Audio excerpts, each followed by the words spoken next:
Boa noite, mais um Vai Entrar Sem Filtro, diretamente dos Estados Unidos, ao lado do presidente do Brasil, que se reuniu hoje com Donald Trump. Eu estou a algumas milhas, a meia hora de distância, do Luiz Inácio Lula da Silva. Aparentemente ele está hospedado na embaixada, eu já fui lá, na casa do embaixador. Coisa finíssima, um palácio. Uma das embaixadas mais bonitas que tem aqui, é bonita mesmo, as duas, né? A que foi construída pelo Niemeyer e um palacete, que é onde mora o embaixador, e o presidente fica lá. Estou pertinho, pertíssimo. Não ao lado, mas é coisa de... Sem trânsito, menos de meia hora. O que eu posso dizer para vocês? O que me chamou a atenção nesse encontro do Lula com o Trump? Não teve. O Lula foi tratado assim, melhor impossível. Red carpet, né? O tratamento para ele foi o Trump chamou, ligou para ele e falou: "Eu te amo, Lula. I love you." Ontem. E hoje o tratamento foi assim, tudo que o Lula quis e mais um pouco. Reunião, quando ele tem reunião com o presidente europeu, tal, é 40 minutos, 50, não chega a uma hora. Ficou 3 horas negociando com o Lula.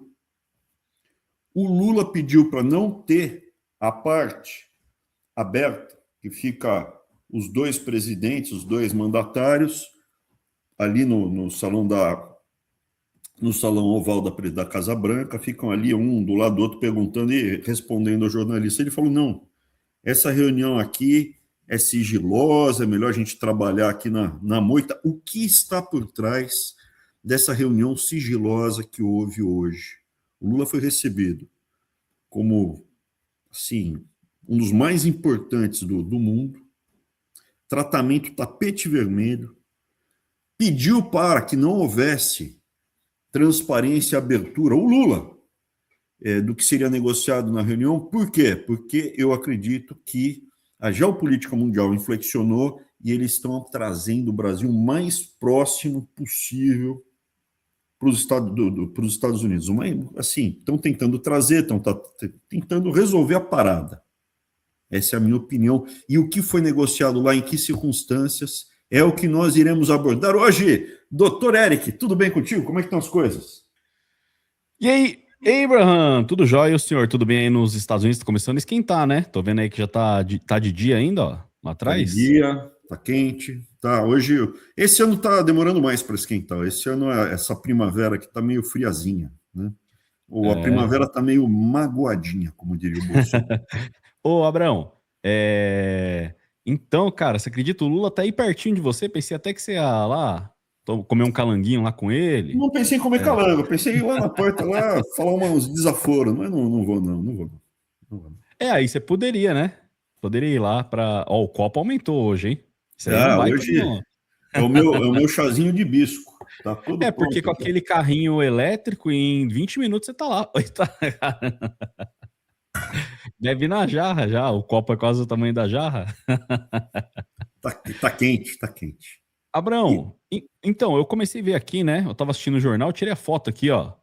Trump elogiou a trajetória de Lula em ligação I love you. Aí eu tive que tirar uma foto, falei, não, não é possível, cara. Amor, I I love, love you. I Amor, love you. I love you. Era química, né? Era Amor, química, I love you. depois falou, não, esse cara é maravilhoso. E aí hoje, Abrão, lá foi só alegria. Ó, todo mundo lá, o J.D. Vance ali do lado também. Só sorrisos e acenos, Abrão. Esse J.D. Vance é o maior cavalo de Troia que tem. Ele parece que é um cara de direita, mas não é.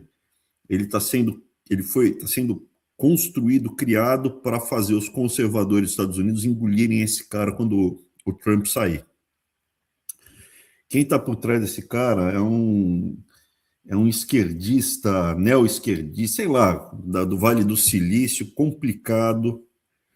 E basta dizer que esse esquerdista aparentemente teria contratado o Barroso para ser consultor dele agora que o Barroso saiu, já entrou Então, J.D. Vance vai ter o quê? O Barroso como interlocutor, caso ele seja candidato. Cara, não pode, meu. J.D. Vance é cavalo de Troia da pior qualidade, meu.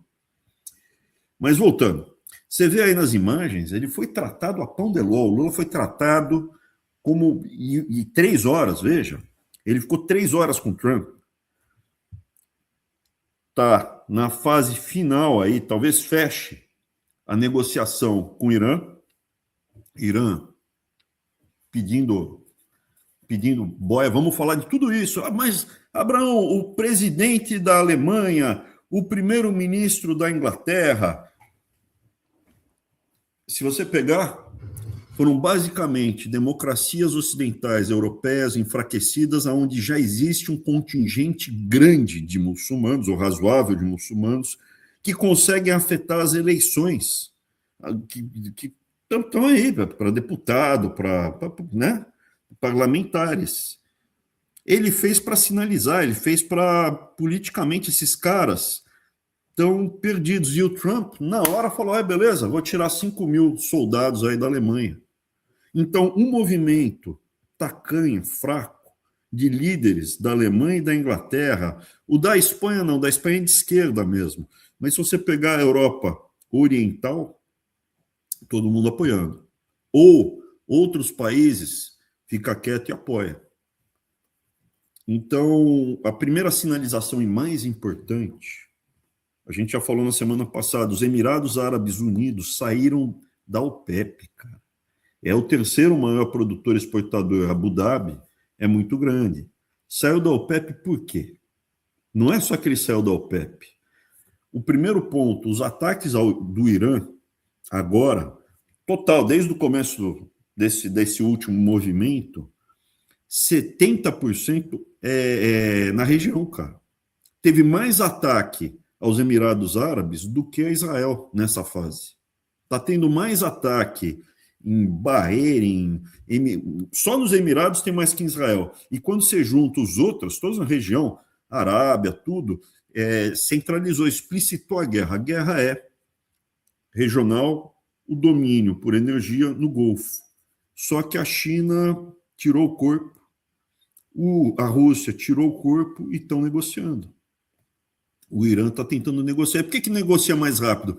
Porque lá o governo desmanchou, ou teria desmanchado, e você não tem mais. Quem manda aqui é o Ayatollah, mas aí ele é só religião, tem a Guarda Revolucionária, que é tipo uma SS, que não faz parte do exército, existem as Forças Armadas, existem políticos regionais. E fica disperso esse poder. Precisa costurar, amarrar e chegar a um parecer final. Só que a reação de quem está do lado, é isso que você tem que entender, a reação de quem está do lado inflexionou muito. O que aconteceu agora? Emirados Árabes estão fechados. E aquela região toda, eu acho que acaba migrando para os Estados Unidos. A questão-chave, que seria enfraquecer os Estados Unidos, fazendo com que o petróleo deixasse de ser negociado em dólar, que era o plano para enfraquecer o dólar. E eu acredito que fechada essa quarta fase da Guerra Mundial, que é a questão do Irã, fica muito, muito, muito difícil. Evidentemente, muitos erros podem acontecer. O tempo corre contra o Trump, que tem eleição agora, em novembro, eleição de meio de ano, meio de mandato, né? Não é meio de ano, meio de mandato, que é para a Câmara e para o Senado. Só que, do ponto de vista dos Estados Unidos, não do Trump e dos republicanos, mas da dinâmica toda, eu acredito que o movimento de fortalecimento da posição, ao consolidar aquela área como, olha, Estados Unidos, acabou, estamos fechados. Os Emirados Árabes, para vocês terem ideia, mudaram o feriado deles. Agora, o oficial continua sendo religiosamente, os muçulmanos param na sexta-feira. Né? É para demarcar território. Né? Tudo começou a parar uma vez por semana para descansar com o Velho Testamento e os judeus que paravam no sábado. Quando houve o cisma total do judaísmo com o cristianismo, eu acho que foi com Constantino isso, tá? Passou a ser no domingo. Eu não tenho certeza se já havia alguma divisão, porque o que acontece? No começo, era nas sinagogas, os judeus iam para fazer as cerimônias que eram do judaísmo, e depois os judeus cristãos iam no mesmo espaço. Mas eu acho que a divisão mesmo, um é domingo, outro é sábado, foi depois do Constantino, naquela época, alguns séculos depois.